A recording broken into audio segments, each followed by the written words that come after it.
Daniel and his friends say no thanks to cheating God.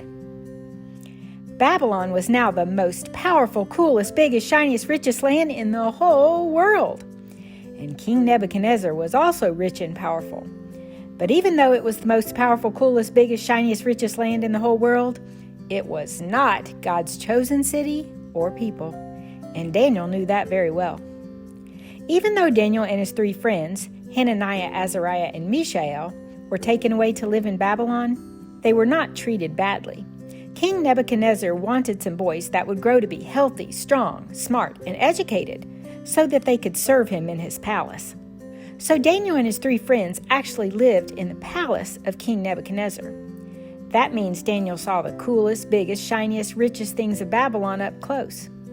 But Daniel didn't want those cool, shiny things. He loved God and knew that God loved him. That was enough for Daniel. One day, a guard came and took Daniel and his 3 friends to go eat their dinner in the king's palace.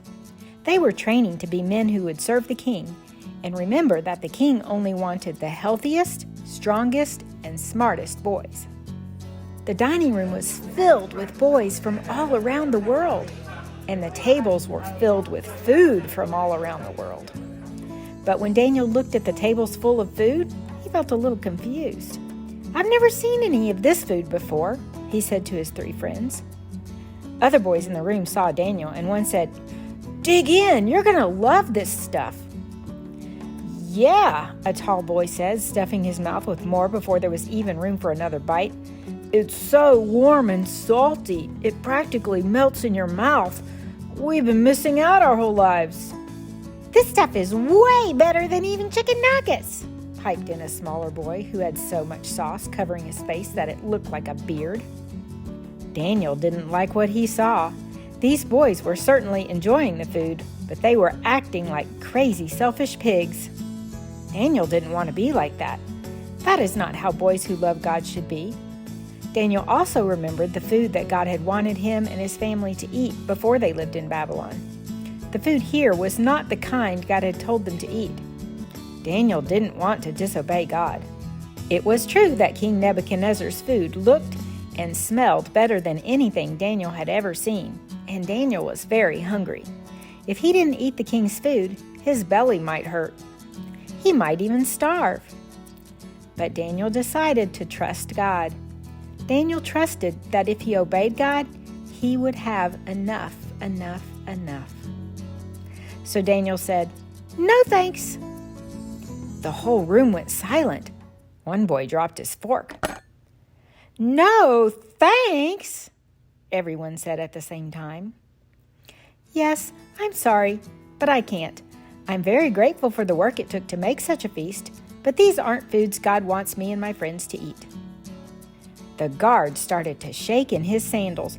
But you gotta eat this stuff. The king of Babylon wants you to eat it, so you can be the healthiest, strongest, smartest boys, and the guard's face turned white and afraid. "If the king of Babylon finds out you didn't eat the food, he'll be mad at me." Daniel knew God was a much more powerful and richer king than the king of Babylon. So he said, "Let's try this. Just feed me and my 3 friends only vegetables and water, and feed all the other boys the way the king of Babylon wants them to eat. We'll do this for 10 days. If all the other boys are healthier, smarter, and stronger than us, then the king of Babylon wins and we'll eat what he wants. But if my friends and I are healthier, smarter, and stronger, then God wins." Finally, the officer said with a little tremble in his voice, "Okay, I guess." For 10 days, Daniel and his 3 friends ate only vegetables and water, while the other boys ate the king's rich, yummy feast.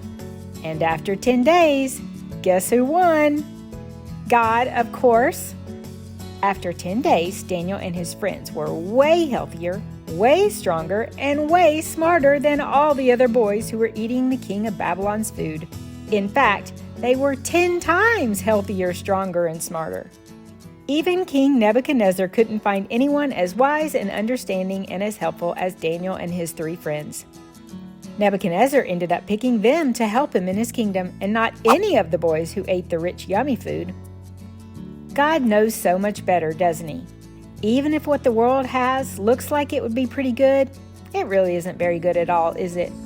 What God gives you is always enough, enough, enough. And it is very good.